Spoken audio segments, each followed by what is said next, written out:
Saudara-saudara pendengar yang kami kasihi dimanapun Anda berada, Anda kembali bersama kami dalam acara Telaga, Tegur Sapa Gembala Keluarga. Saya Gunawan Santosa dari Lembaga Bina Keluarga Kristen akan berbincang-bincang dengan Bapak Pendeta Dr. Paul Gunadi. Beliau adalah seorang pakar dalam bidang konseling. Perbincangan kami kali ini tentang tugas dan tantangan istri gembala sidang, bagian yang kedua. Kami percaya acara ini pasti bermanfaat bagi kita sekalian, dan dari studio kami mengucapkan selamat mengikuti. Bapak, pada kesempatan yang lalu kita sudah membahas bagian tentang tugas dan tantangan istri gembala sidang. Ya, setidaknya kita sudah berbicara dua tugas dan tantangan dari istri gembala sidang. Dan sebelum kita melanjutkan pada tugas dan tantangan yang berikutnya, Pak Paul, mungkin Pak Paul bisa mengulas secara singkat apa yang kita bicarakan pada kesempatan yang lampau.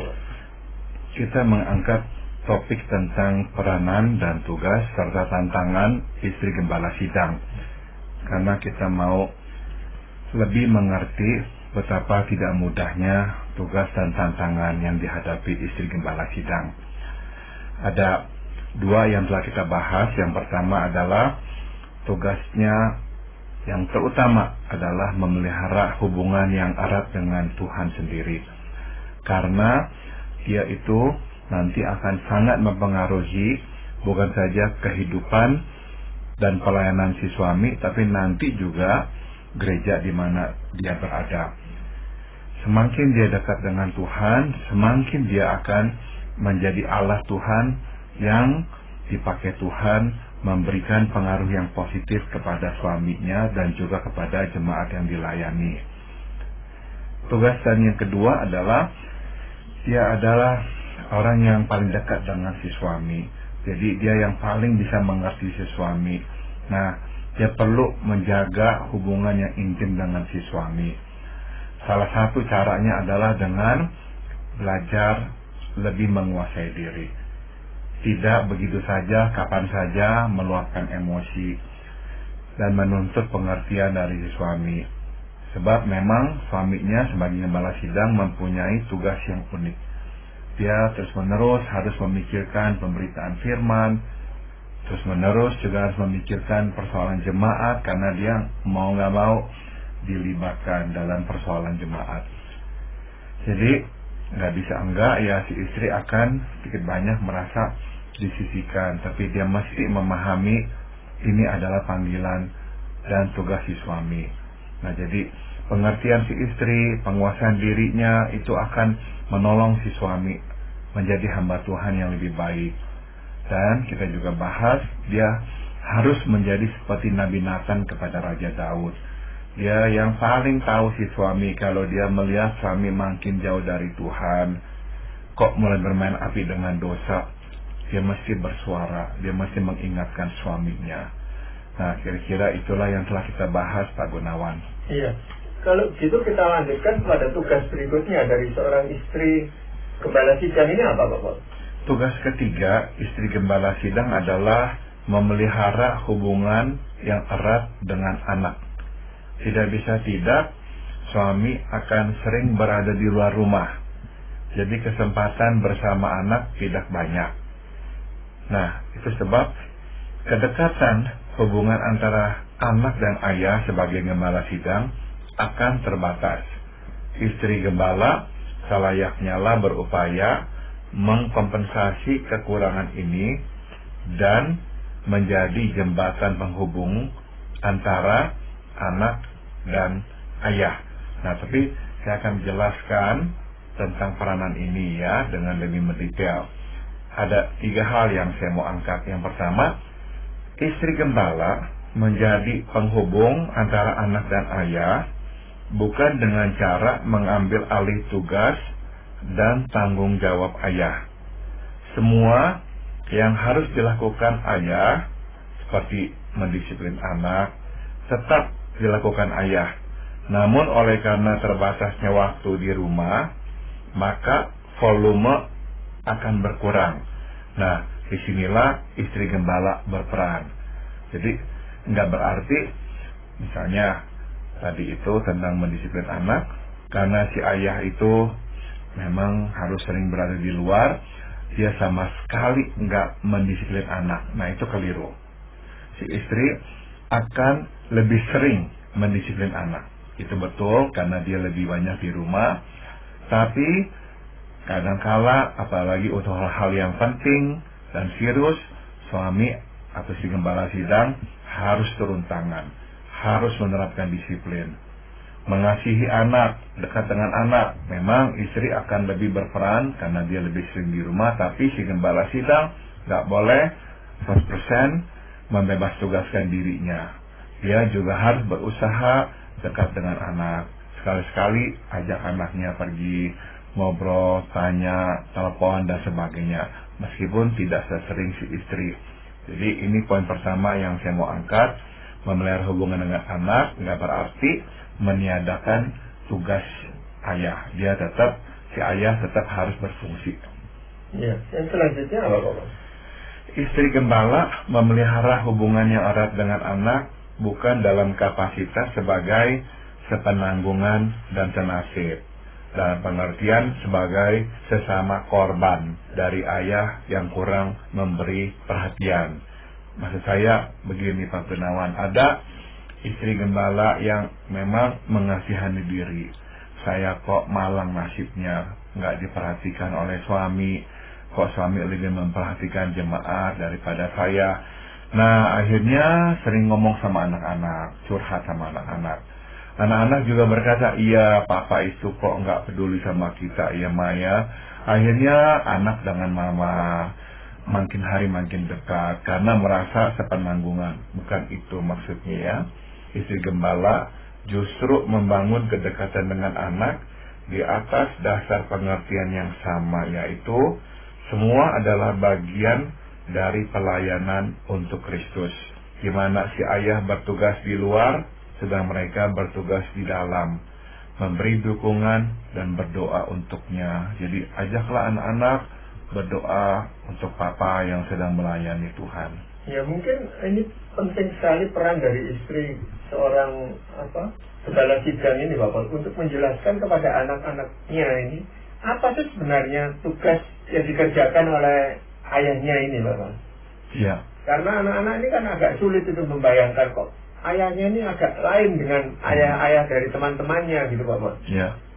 Iya. Jadi penjelasan itu yang saya rasa penting untuk diberikan oleh seorang istri, seorang gembala sidang. Dan kita bisa melihat betapa krusialnya peranan si istri ini, Pak Gunawan, sebab dia memang bisa memberikan gambaran yang positif sehingga anak-anak menghargai apa yang ayahnya kerjakan, tapi bisa juga memberikan gambaran yang negatif sehingga anak-anak enggak menghargai ayahnya dan juga akhirnya enggak menghargai pelayanan. Iya, mungkin yang anak-anak kenal hanya di sekolah itu kan cuma guru agama atau guru-gurunya yang lain, tetapi sebagai seorang gembala sidang, buat seorang anak ini agak sulit gitu, Bapak. Pengertian dia tentang gembala itu aja sudah membingungkan anak ini gitu, Bapak. Betul. Jadi ya kita bisa melihat betapa pentingnya peranan seorang istri gembala sidang di dalam membesarkan anak-anaknya dan mengarahkan anak-anaknya.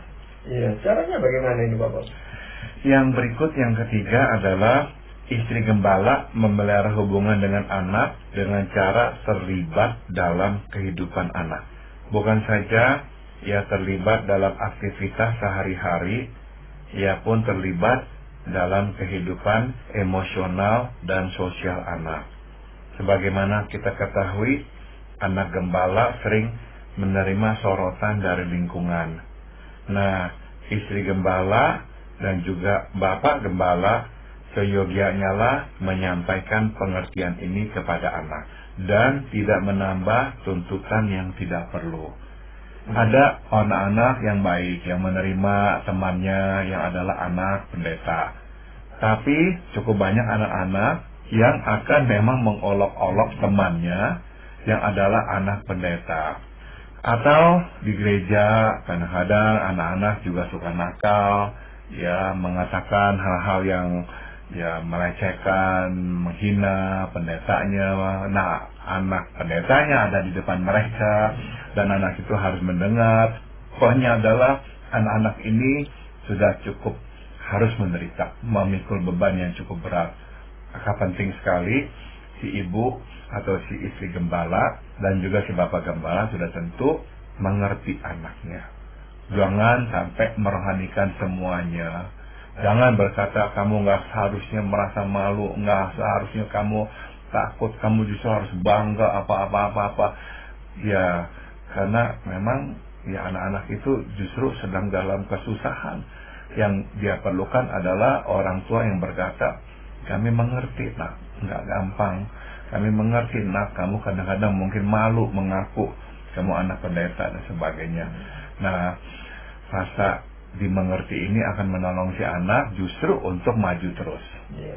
Berarti ada tantangan yang harus dihadapi oleh seorang istri gembala sidang ini hubungan dengan anaknya gitu Bapak. Nah, salah satu tantangan yang kerap dihadapi oleh istri gembala dalam kaitannya dengan anak adalah pemberontakan anak, Pak Gunawan. Anak yang berkemauan keras mulai menunjukkan jiwa pemberontakannya sejak awal. Ia tidak mudah disuruh dan cenderung membantah. Di dalam kevakuman peran ayah, anak akan lebih sering memberontak. Nah, tidak bisa tidak, istri gembala harus lebih sering menghadapinya. Pemberontakan masa kecil tidak mudah, tetapi pemberontakan masa remaja dan pemuda jauh lebih sulit. Pada masa remaja dan pemuda, pemberontakan anak biasanya melibatkan orang lain dan objek lain, seperti berpacaran dengan yang tidak seiman, bergaul dengan teman yang bermasalah, menggunakan obat terlarang, atau terlibat dalam perilaku kriminal. Terberat sudah tentu adalah menolak iman kepercayaan orang tua dan hidup di luar Tuhan. Nah, ini adalah tantangan berat yang akan menguras tenaga dan air mata. Istri gembala mesti melibatkan suami menghadapi semua ini. Ia tidak bisa menghadapinya sendirian. Jika tidak berhati-hati ya, dia bisa jatuh ke dalam lembah kepahitan dan mengasihani diri.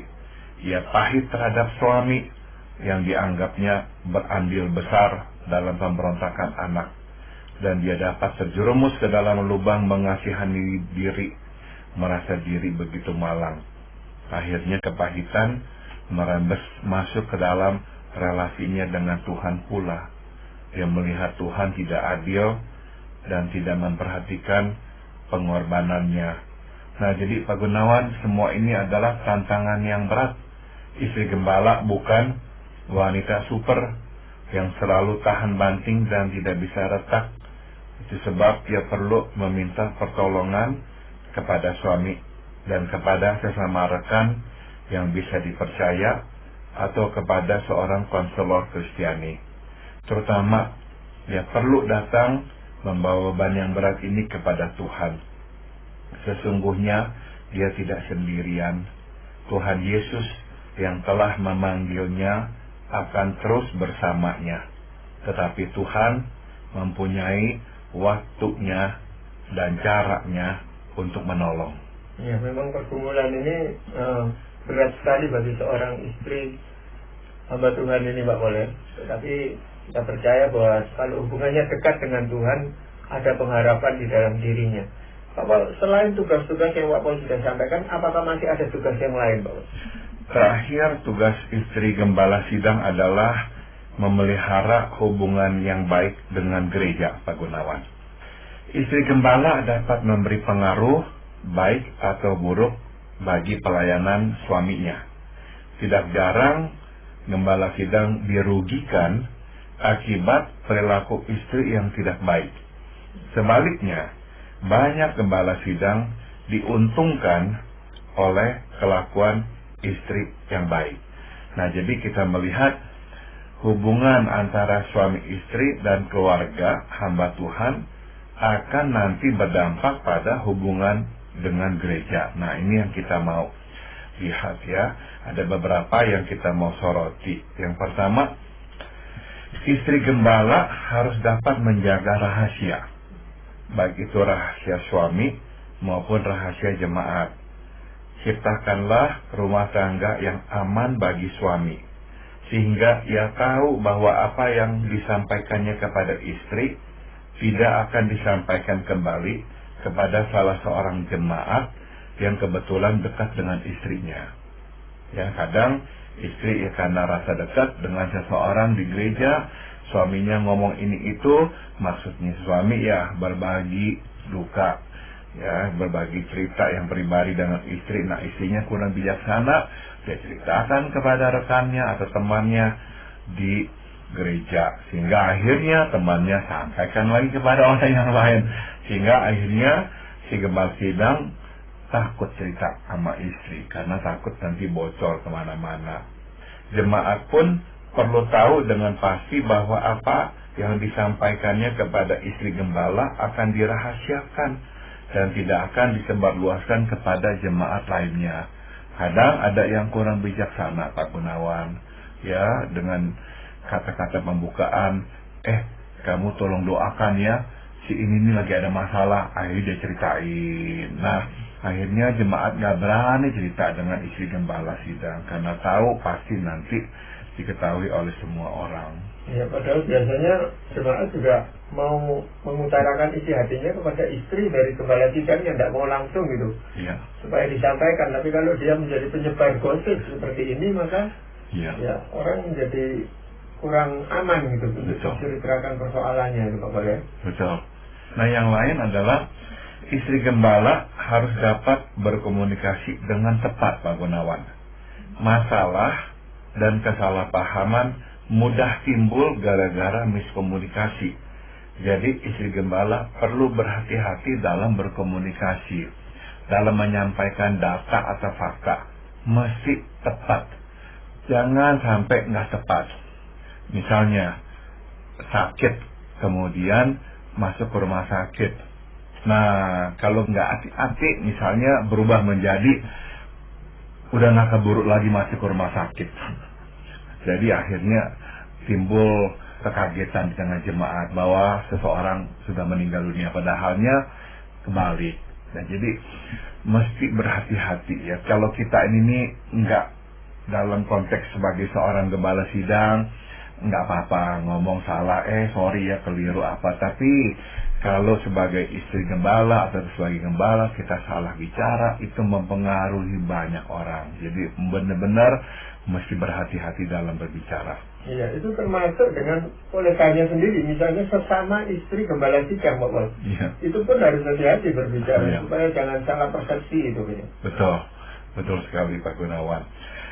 Nah, yang ketiga adalah istri harus menyeimbangkan dengan bijak antara membela kebenaran dan membela suami. Ya, ini dalam konteks memelihara hubungan yang baik dengan gereja. Istri gembala tidak menikah dengan seorang yang sempurna. Sebagai seorang yang tidak sempurna, gembala dapat melakukan kesalahan. Pada saat seperti ini, posisi istri gembala menjadi terjepit, Pak Gunawan. Apakah yang mesti dilakukannya? Membela suami tanpa kondisi ataukah membela kebenaran, dalam hal ini membela kepentingan gereja? Istri gembala harus membela kebenaran dan gereja Tuhan, tapi ia pun harus mendampingi suami. Respek jemaat kepada istri gembala barulah dapat muncul jika gereja melihat bahwa istri gembala dapat melihat dan mengakui kekurangan suaminya. Namun pada akhirnya istri gembala harus menegaskan bahwa tempatnya adalah di samping suami, bukan di hadapan atau berseberangan dengan suaminya. Jadi poinnya adalah kalau sampai ada orang ngomong tentang si suami atau si gembala yang berkaitan dengan kelemahannya, misalnya dia itu tuh nggak sabar dan cepat marah.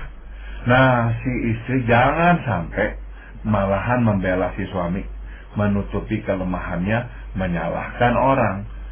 Bukannya suami saya itu kurang sabar, tapi kalian itulah yang memang mudah bikin marah orang dan sebagainya. Nah, itu tuh membuat akhirnya jemaat nggak mau lagi ngomong. Nah, lebih baik kalau memang si istri bisa melihat jelas suaminya memang kurang sabar dan mudah emosi, mengakuinya dan berkata, saya tahu itu kelemahan dia. Saya adalah istrinya, jadi saya tahu itu kelemahan dia. Tapi saya juga tahu dia berhati baik. Dia sebetulnya sangat peduli pada orang, tapi memang dia kurang sabar. Namun ya saya selalu mengingatkan dia, saya cinta kepada dia karena saya tahu dia adalah seorang suami yang juga berhati baik. Nah, dengan si istri ngomong seperti itu, jemaat tahu. Si istri gembala nggak buta, si istri gembala nggak membabi buta juga membela si suami, tapi si istri gembala setia kepada si suami. Nah, ini menjadi teladan yang baik. Ya, bahkan istri gembala itu kalau memang perlu dan suaminya memang salah, itu tidak perlu ragu untuk meminta maaf gitu, Pak ya. Betul sekali, betul sekali. Atas nama itu mungkin suaminya tidak mau meminta maaf, tetapi dia bisa meminta maaf untuk suaminya itu. Betul, karena pada akhirnya panggilan kita adalah membela kepentingan Tuhan dan kebenaran Tuhan, bukan manusia. Iya. Tantangannya apa, Pak? Berkaitan dengan tugas memelihara hubungan yang baik dengan gereja, ada satu tantangan yang kerap harus dihadapi istri gembala, yaitu keberdosaan manusia. Gereja adalah tubuh Kristus yang kudus, tapi gereja tidak diisi oleh orang yang kudus. Gereja diisi oleh manusia yang berdosa, seperti kita. Dan ada di antara jemaat gereja yang sangat berdosa, sehingga sanggup melakukan hal-hal yang buruk, baik terhadap sesama maupun keluarga gembala sidang. Nah, inilah yang kadang mesti dihadapi oleh istri gembala. Ada kalanya istri gembala sidang begitu terkejut dan terpukul melihat ulah segelintir jemaat yang berusaha menghancurkan gembala sidang dengan berbagai cara. Tidak bisa tidak, dia dapat kecewa dan akhirnya mengalami kepahitan. Dia mungkin merasa dikhianati, dan ini bisa membuatnya kehilangan bukan saja kepercayaan, tetapi juga keinginan untuk melayani Tuhan. Ada yang bahkan memutuskan meninggalkan pelayanan, Pak Gunawan, dan meminta suami untuk mengikuti jejaknya, sebab ia tidak lagi dapat mempercayai gereja dan akhirnya memutuskan relasi dengan gereja. Ada yang bertahan dalam gereja, ada ya, karena suami tidak mau meninggalkan pelayanan, tapi hati sudah kadung terluka. Akhirnya dia memutuskan relasi dengan jemaat, hanya hadir dalam ibadah minggu, tidak lagi dapat mendukung pelayanan suami karena hatinya sudah tawar. Dia tidak menyangka bahwa jemaat bisa berbuat begitu jahat kepadanya atau kepada suaminya. Dengan begitu mudahnya mereka melupakan semua pengorbanan dan pelayanan mereka. Nah, Pak Gunawan, tantangan seperti ini memang berat, ya, nggak gampang. Jadi kita mau coba lihat apakah ada yang bisa kita lakukan ya untuk menghadapi tantangan seperti ini.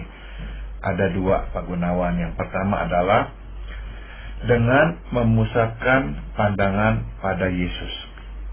Istri gembala perlu menambahkan iman pada kuasa dan pemeliharaan Tuhan. Yesus, kepala gereja, tidak akan berdiam diri. Dia pasti bertindak. Dia akan membela yang benar dan menghukum yang salah. Dan yang kedua, dengan memusatkan pandangan pada jemaat yang tulus dan mengasihi Tuhan serta hambanya. Dan puji Tuhan, Pak Gunawan, ada banyak jemaat yang seperti ini. Mereka lah alasan mengapa kita tidak meninggalkan pelayanan di gereja. Tuhan sudah memberitahukan bahwa di tengah gandum pasti ada lalang. Nah, ingat, Tuhan tidak menanam lalang, iblis menanam lalang. Seperti dikatakan di Matius pasal 13 ayat 24 hingga 30. Tapi, nah ini yang kita harus ingat, akan datang waktunya di mana Tuhan akan membakar lalang. Dia akan bertindak. Nah ini nih, dua cara yang bisa kita gunakan untuk menghadapi tantangan besar, yaitu keberdosaan manusia. Jadi menghadapi orang-orang yang ada di dalam gereja ini kan memang bukan sesuatu hal yang mudah gitu bagi keluarga Gembala Sidang ini Bapak. Sehingga mereka mau tidak mau harus menjadi suatu tim yang betul-betul solid antara Gembala Sidang itu, istrinya, termasuk anak-anaknya gitu Bapak. Ya. Karena tanpa mereka solid, saya rasa sulit buat mereka untuk bertahan di dalam gereja itu. Ya. Nah, kalau dari perbincangan ini kesimpulan apa yang ingin Pak Pol sampaikan? Tugas dan tantangan istri gembala tidak mudah, itu kesimpulannya Pak Gunawan. Namun ingatlah bahwa sama seperti gembala, istri gembala adalah sekadar hamba, bukan empunya gereja.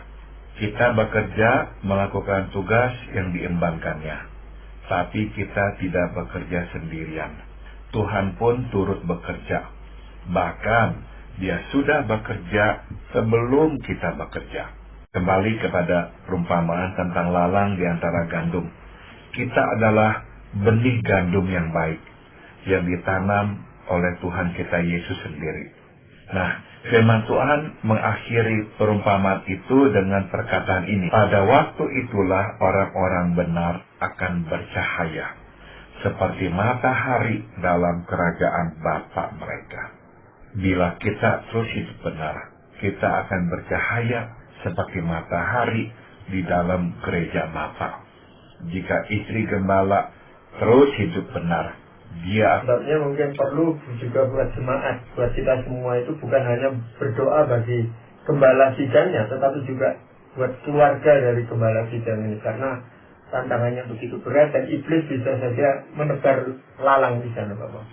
Terima kasih untuk perbincangan ini Bapak. Dan para pendengar sekalian, kami juga mengucapkan terima kasih Anda telah mengikuti perbincangan kami dengan Bapak Pendeta Dr. Paul Gunadi dalam acara Telaga Tegur Sapa Gembala Keluarga. Kami baru saja berbincang-bincang tentang tugas dan tantangan istri Gembala Sidang, bagian yang kedua dan yang terakhir. Bagi Anda yang berminat untuk mengetahui lebih lanjut mengenai acara ini, silakan menghubungi kami lewat surat. Alamatkan surat Anda ke Lembaga Bina Keluarga Kristen atau LBKK, Jalan Cimanuk 56, Malang. Kami juga mengundang Anda mengunjungi situs kami di www.telaga.org. Saran-saran, pertanyaan, serta tanggapan Anda sangat kami nantikan. Dan akhirnya dari studio kami mengucapkan terima kasih atas perhatian Anda. Sampai jumpa pada acara Telaga yang akan